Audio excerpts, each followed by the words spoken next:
ओम नमः शिवाय। बहुत समय पहले की बात है। एक बार एक शिव भक्त अपने गांव से केदारनाथ धाम की यात्रा पर निकला।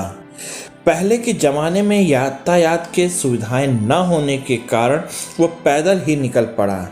रास्ते में उसे जो भी मिलता उससे केदारनाथ का मार्ग पूछ लेता और मन में भगवान शिव का ध्यान करता रहता। चलते चलते उसको महीनों बीत गए।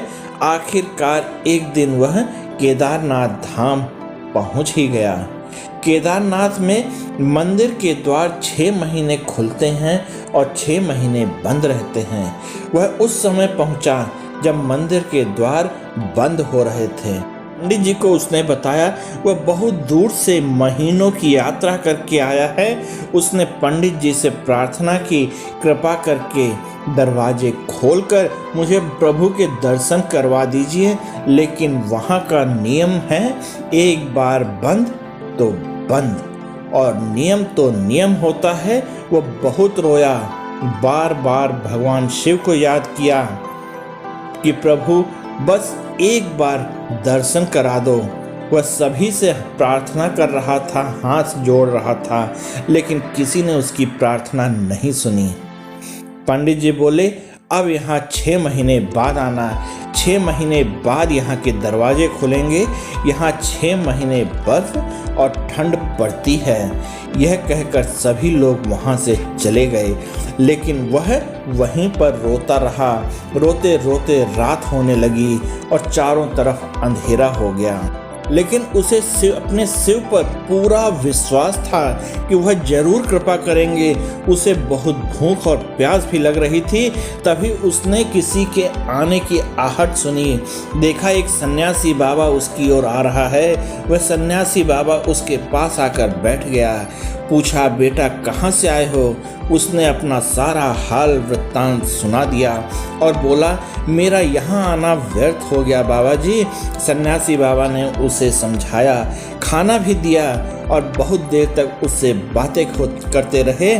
सन्यासी बाबा को उस पर दया आ गई। वह बोले, बेटा मुझे लगता है सुबह मंदिर जरूर खुलेगा, तुम दर्शन जरूर करोगे। इन्हीं बातों में उस भक्त को न जाने कब नींद आ गई। थका हुआ भी था बेचारा, सो गया। सूर्य के मध्यम प्रकाश के साथ ही भक्त की आंख खुली। उसने इधर उधर बाबा को देखा, किंतु वह कहीं नहीं थे।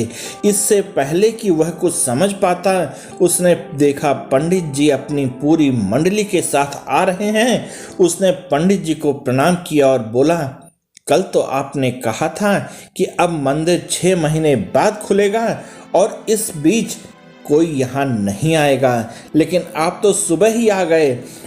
पंडित जी ने उसे गौर से देखा, पहचानने की कोशिश की और पूछा, तुम वही हो ना जो मंदिर के द्वार बंद होने पर आए थे और मुझे मिले थे? 6 महीने होते ही वापस आ गए? भक्त ने आश्चर्य से कहा, नहीं, मैं कहीं नहीं गया।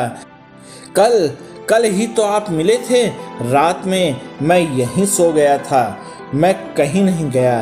पंडित जी के आश्चर्य का ठिकाना नहीं था। उन्होंने कहा, लेकिन मैं तो 6 महीने पहले मंदिर बंद करके गया था और आज पूरे 6 महीने बाद आया हूँ। तुम 6 महीने तक यहाँ पर जिंदा कैसे रह सकते हो? पंडित जी और सारी मंडली हैरान थी। इतनी सर्दी में एक अकेला व्यक्ति कैसे 6 महीने तक जिंदा रह सकता है? तब उस भक्त ने उनको सन्यासी बाबा के मिलने और उसके साथ की गई सारी बातें एक एक करके बता दी। एक सन्यासी बाबा मंदिर के पट होने के बाद यहाँ आए थे। लंबा बड़ी बड़ी जटाएं, एक हाथ में त्रिशूल और एक हाथ में डमरू लिए और मृगशाला पहने हुए थे। पंडित जी और सब लोग उसके चरणों में गिर गए। बोले, हमने तो जिंदगी लगा दी किंतु प्रभु के दर्शन न पा सके। सच्चे भक्त तो तुम हो। तुमने तो साक्षात भगवान शिव के दर्शन किए हैं। उन्होंने ही अपनी योग माया से तुम्हारे 6 महीने को एक रात में परिवर्तित कर दिया, कालखंड को छोटा कर दिया। यह सब तुम्हारे पवित्र मन, तुम्हारी श्रद्धा और विश्वास के कारण हुआ है। हम आपकी भक्ति को प्रणाम करते हैं। ओम नमः शिवाय।